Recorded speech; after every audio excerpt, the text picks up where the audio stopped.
Hi, my name's Ryan Kruger. I'm the director of Fry Barry, and you're watching Don't Go Out There podcast.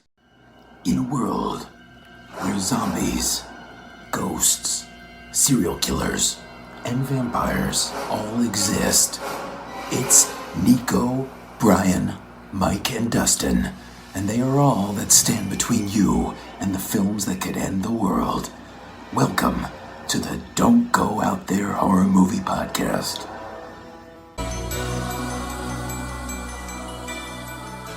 Welcome back, everybody, to the Don't Go Out There Horror Movie Review Podcast. Just want to thank all our fans and listeners. We really appreciate it.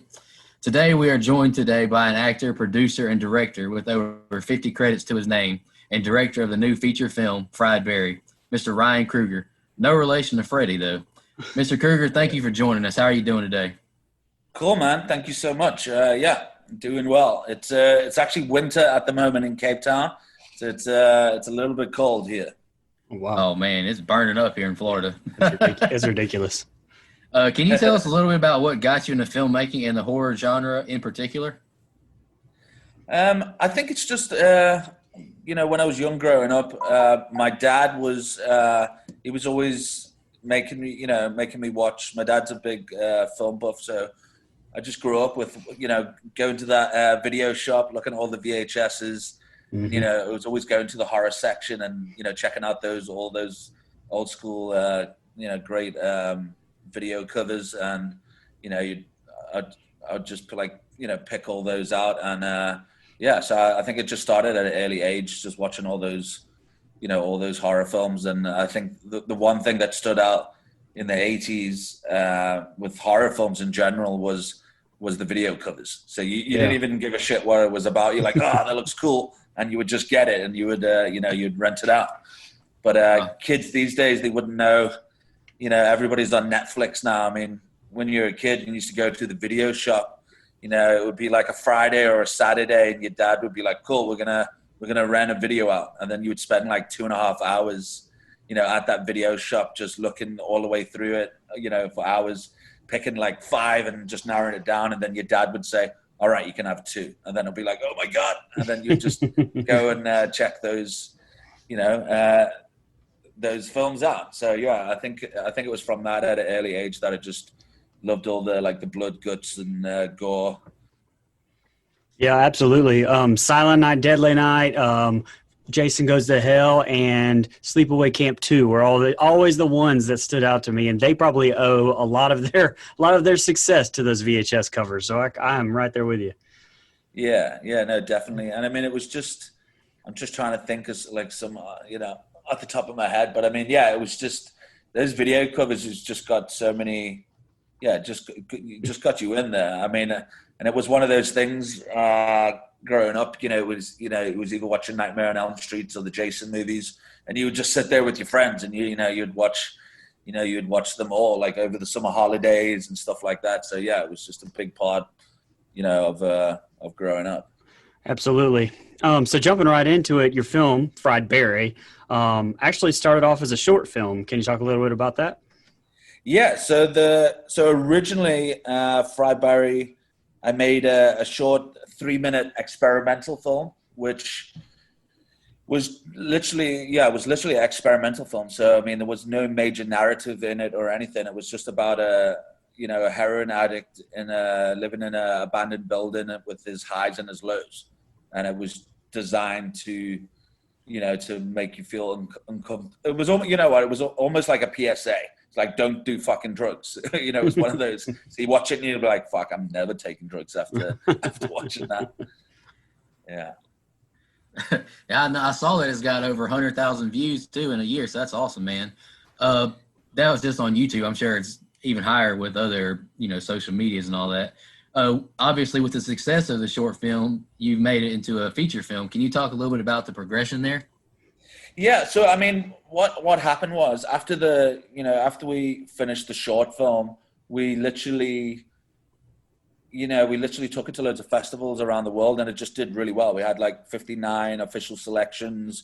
We picked up about 13 awards, and during this time going to all the festivals, we just started getting all this random fan art, and it was a bit weird because it was it's a short film, and I think people just loved that character and started, just sketching all these pictures of Fry Barry. So I kind of knew I was onto something there, but originally there was never, ever a plan to make a feature out of Fry Barry. It was a standalone experimental film. And when I eventually did get the idea for Fry Barry for the feature, it was just like, I know people are digging, this, the short and doing the fan art. So I'm definitely onto something. But I mean, obviously, because the movie's about drugs and it stars Gary Green and it's called Fry Barry, that's the only main connection there, because obviously there was no story. So, and there was no alien, anything to do with the short. So I had to think of the right story, the right character to make this movie, and also to get Gary Green to play Fry Barry. And as I said, it had to be the right story, right way to actually make the movie, because Gary Green, he's not a trained actor. So I knew I had to do it a certain way, or the film would just flop and just like fall. Oh yeah, I read on IMDb that you didn't use a traditional script, and the film was written in 3 days as a scene breakdown. The dialogue and blocking was mostly improvised as well. I think that's amazing. Can you just talk a little bit about that? Yeah. So what happened there was, I mean, this film came around like pretty quick. I mean, where I was at the time, I really wanted to make a feature, and I have been wanting to make a feature for, quite some time now. So when I got the idea, I wrote a scene breakdown in 3 days of like about 50% of the movie. And it was very, very brief. It was like Barry goes here, Barry goes there. And it was very brief. But it was still, we shot the film over a year and a half. We only shot like 28 days. So there was still a lot of planning and everything that went into that. So the movie developed as we were going. And I wrote about 6 or 7 pieces of dialogue for the main dialogue in the movie, and everything else was improv. So all the actors, apart from those scenes that I wrote, those bits of dialogue that I wrote, as I said, it was still planned. So we got on set and we were like, okay, so we've got this and we got that, and let's improv and see how it goes. And we workshop it right there on the day. And then when it came to Gary Green, he was probably the only one that, what we didn't do the improv with. I had to work with Gary very close to get exactly what I wanted. And that's why I said it was so important, the way I made this film to not have dialogue for Gary and him to mimic some of the other characters and stuff like that. So it was I had to work with him very, very closely throughout the process. But it was a lot of fun making a movie like this, and you don't really get to make movies like this. It's normally set in stone.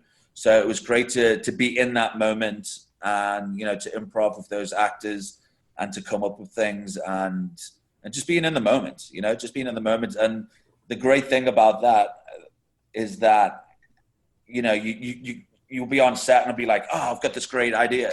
And then we can do it like right there and then. So even though, like I said, I wrote the 50% scene breakdown, the movie evolved as we were going. So we were like, there was some actors that we wrapped, and then we were like, oh shit, you know what? It would actually be really good if we do another scene and we get them to come back. So the movie was developing as we were going. And as I said, we still planned, every day was shooting. So for example, there was a supermarket scene, and there was like the guy giving away free samples of cheese, and then there was the checkout girl. So it was like, okay, we got the checkout girl, we got the guy giving away free samples of food. What could happen here? So Barry's with his wife, and what could happen? So then you've got all the subjects and the content within the brief of the scene, and then you can improv it, but that's where the magic comes. That's where those great ideas just come out of nowhere, and you go, fuck, let's do this. And sometimes we would do one take, and then the next thing we would be like, oh my God, we've got a great idea, we got to do it. And then we'll shoot the new idea, and then we would all, the whole crew, we just want to laugh because it's so funny. And that was it. It was the right way to do it. And it was the only way to make Fry Barry, to do it in this way. I mean, some people, they go, we wrote a script and it took 5 or 10 years to get the money and to be able to do it. And our turnover time from when I got the idea to when we were shooting literally was a month.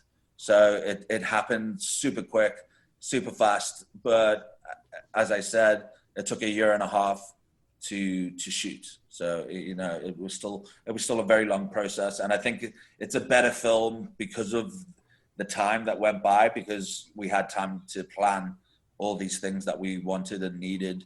Because if we shot everything every single day and we had no time to plan, then it also wouldn't be nowhere near as good as of what we got.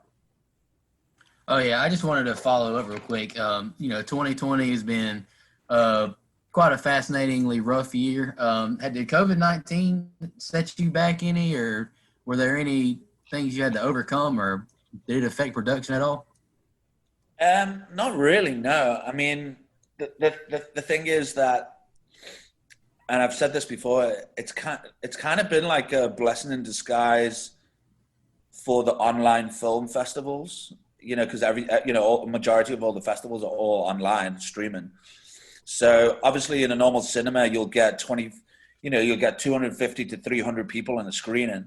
So as it's my first feature film, it would have been great to go to Fantasia and watch my film and speak to the audience and everything. It would have been awesome. It would have been so good. But at the same time, as I said, it's 250 to 300 people in the screening.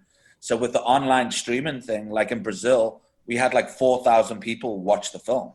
So, which is amazing. So there's way more feedback, way more people are actually watching your film. So it's actually pretty good. It just gets your film out there. I mean, at the end of the day, you make a movie and you want people to see it. So for 4,000 people to see it at just one festival is absolutely amazing. Right. And, Ryan, we discussed the VHS covers earlier and your dad being, a film buff. I read you're particularly a huge fan of the 80s films. Hell, I am too. She's Bill and Ted 3 came out this weekend. So, but, we see several references to those 80s films, such as, E.T., Starman, Terminator, Alien, Indiana Jones, all personal favorites of mine as well, amongst others. Can you tell us a little bit about that? Yeah, well, again, it was, it's one of those, because I was so influenced with like 80s movies and stuff, it was just like, I went out to make like a cult style movie. So people, I guess, like you guys and like myself, we love those 80s films. So it's cool to reference those movies and people pick up on it, and that's what makes it just that little bit extra special, where you're like, I know exactly where, he got this idea from or that idea from. And sadly, kids these days, when they think of the 80s, I'm pretty sure a lot of them look at like Stranger Things and they go, oh yeah, it's like the 80s. And it's like, and when we watch that, you can tell all the references that's in there. So it's just good to go back and to have those references of those great films, that I love, and just have a little, nod to them. And it just worked within the movie, and to have those like little Easter eggs in there. Just a few other projects you've been involved with. Can you talk a little bit about Warrior and Bloodshot with Vin Diesel? Yeah, so Warrior, we shot that. I'm trying to remember when we shot now. I think it was like last year or the year before. I don't know. Like this whole pandemic thing has made my timeline now so messed up. So I just did season 1, and I just played this Irish barman, but it was really cool. I mean, I'm also a big fan of Bruce Lee. So for Warrior to be based on, a story that Bruce Lee, once had, and they adapted it, and Shannon Lee got involved, and all these people. So it was cool just to be a part of something like that. And it was a small reoccurring role, but it was cool to be a part of it. And then with Bloodshot with Vin Diesel and Guy Pearce, I played a very small role in that, where it was like one of those like memory scenes where it's keep cutting back, where he's trying to remember this person's face, and it cuts to like, I think it was like 6 or 7 guys with the same wardrobe on, and I was like, I think I was I think in the credits I'm like the Englishman or something like that. I don't know. And but yeah, it was cool to be a part of it. More warrior than Bloodshot, but yeah, it's always a cool experience. I mean, I was just chuffed that I met Guy Pearce. He's like Right. such a cool actor. So it was nice to chat to him. And actually, at that time, I had an early trailer of Fry Barry, which I showed him, and he really digged that. And he actually brought up one of my references, which was that Australian movie Bad Boy Bubby. So that was pretty cool. Hey, Ryan, is there anything else Fried Berry related you want to tell the audience where they can find this film, when it's going to release, stuff like that? Yeah, so Fry Barry's, it's only going to get released next year, the beginning of next year. And right now, it's hitting all the major festivals. So at the moment, it's at Fantasia for another 4 days or so. So you must check it out there. And if you haven't seen the trailer, just type in Fry Barry, check it out. But it is hitting other festivals around the world. So it will play in many places where it's going to be streaming. So if, during this whole pandemic, at least no matter where you are in the country, you can actually stream it and watch it at that festival. But yeah, other than that, just type in ryankruger.tv or frybarry.com or Ryan Kruger or Fry Barry on Instagram and Facebook, and we'll have details for new up and coming festivals where you can actually check it out. Awesome, man. Hey, we really appreciate you joining us. Is there anything you want to shout out before we end this call? No, I think that's it, man. And thank you so much for having me and talking about Fry Barry. I really appreciate it. Oh, no problem, man. We really appreciate your time. It was fun. I look forward to checking it out, man. It looks kind of like if you took one of the guys from The Hangover and put him in like a sci-fi horror movie. Yeah, it's crazy. It's a very crazy, wacky movie. It's one of those films where you'll either get it or you don't. You'll either love it or you'll hate it. So it's one of those, if you're into that sort of thing and you're not too squeamish, then you'll fucking love it. And it's I try to push those boundaries a little bit there. And, it's designed to make you feel uncomfortable. It's designed for you to go on this journey. So yeah, it's a bit of a mixture of everything. It's got a bit of sci-fi, a bit of horror, a lot of dark humor and comedy. And yeah, I think if anybody checks it out, watch it. And also you guys let me know what you think once you've seen it. Oh yeah, for sure. No problem. Absolutely. Well, thank you again, man. Just want to remind everybody,